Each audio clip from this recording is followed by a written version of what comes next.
3 avril 2010, samedi saint. Supplique aux rabbins, aux prêtres et aux imams. En ce jour de samedi saint, où le monde chrétien est dans l'attente, tabernacle ouvert et vide, dans ce temps de latence où domine le silence de Dieu, en ces heures d'expectative où l'absence de Jésus est aussi insupportable que sa crucifixion, j'ai une supplique à adresser aux rabbins, aux prêtres et aux imams, bref, à tous ceux qui se réclament de la révélation.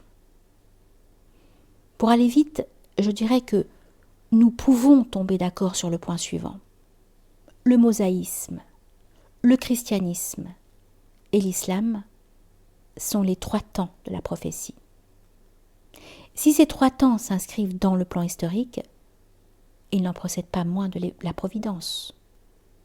Autant les Juifs, premiers-nés dans l'ordre de la révélation, ouvrent la marche au peuple de Dieu, autant les chrétiens venus à leur suite ont à s'interroger sur cette transmission.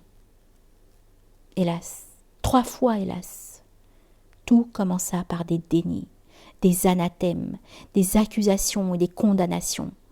Il aura fallu la Seconde Guerre mondiale, la Shoah, cette tragédie majeure, pour que soit promulguée, du sein du Vatican II, la déclaration Nostra Aetat, et que soit enfin demandé aux catholiques un regard fraternel envers leurs frères aînés, les Juifs.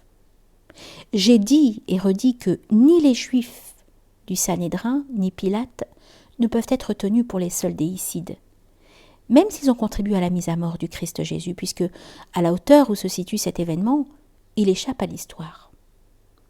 Cette mise à mort, je le dis et le redis, elle commence avec le premier Adam et se continue à chaque minute présente par l'effet de nos défaillances et de nos trahisons. Réduire la mort de Jésus à un événement historique, c'est refuser de voir que ce moment fut cosmique. Et veut-on une preuve supplémentaire s'il en est besoin ? Dans son récit de la Passion, saint Jean rapporte que près de la croix se tenaient sa mère et la sœur de sa mère, Marie, femme de Clopas et Marie de Magdala. Jésus, voyant sa mère et près d'elle le disciple qu'il préférait, dit à sa mère : « Femme, voilà ton fils. » Puis il dit au disciple : « Voilà ta mère. » Et dès cette heure-là, le disciple l'a pris chez lui. Est-ce là tout ? Non. Saint Jean ajoute ces lignes surprenantes. Après cela, sachant que désormais tout était achevé, Jésus dit : « J'ai soif », pour que fût accomplie l'Écriture. Comment est-ce possible ? Il avait donc suffi que Jésus dit « J'ai soif » pour que s'accomplit enfin l'Écriture ? Et l'évangéliste de poursuivre son récit. Il y avait là un vase plein de vinaigre. On fixa donc à une branche d'hysope une éponge saturée de vinaigre, et on l'approcha de sa bouche. Lors donc que Jésus prit le vinaigre, il dit : « Tout est achevé. » Et inclinant la tête, il remit l'esprit. Quoi ? À toute extrémité, il avait été nécessaire que Jésus se souvînt qu'il avait été écrit dans les psaumes : « Et pour ma soif, ils m'ont fait boire du vinaigre » ou encore « Mon palais est sec comme un tesson et ma langue colle à mes mâchoires » afin que, comme l'atteste l'évangéliste, fût accomplie l'Écriture. Peut-être s'agit-il là de l'ultime et majeure leçon que nous offre Jésus. Rien ne se fait en dehors des Écritures, parole de Dieu. Tout y est dit de ce qui doit se produire. Et cette leçon, parce qu'elle est cosmique, s'adresse à tous les hommes.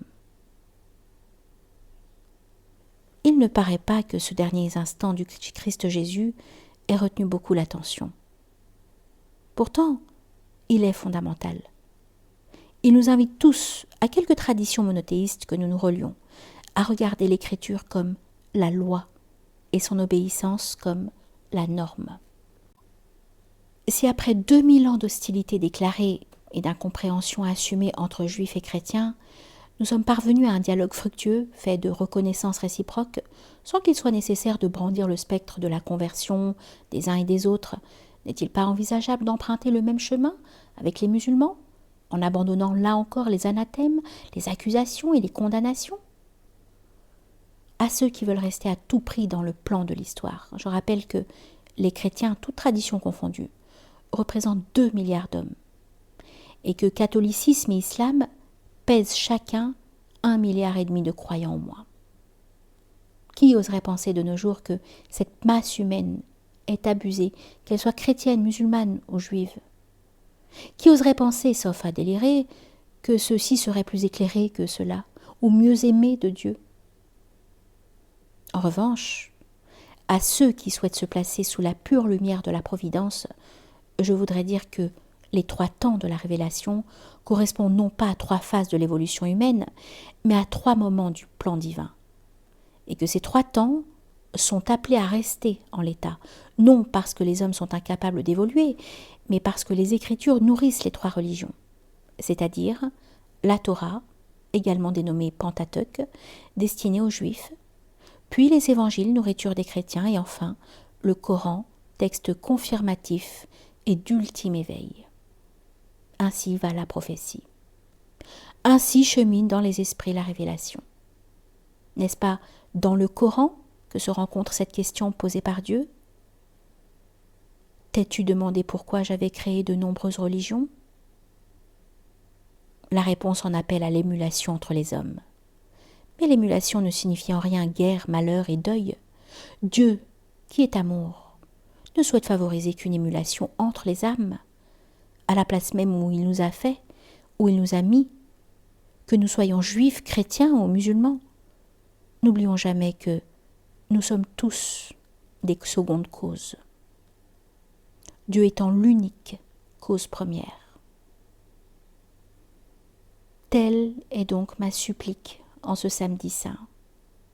Ô vous les rabbins, ô vous les prêtres, les pasteurs et les popes, ô vous les imams, gardez mémoire et souvenez-vous, je vous en prie, je vous en supplie, avant chacune de vos actions, avant toute parole, de cet instant très étonnant, stupéfiant même et néanmoins si simple, où Jésus, sur le point de rendre l'âme, se souvient tout à coup qu'il doit s'écrier « J'ai soif », pour que par ce dernier mouvement d'obéissance envers la parole de Dieu, s'accomplisse enfin toute l'écriture, et que l'histoire et la providence, se conjoignant en sa personne, cette mort métamorphose le monde.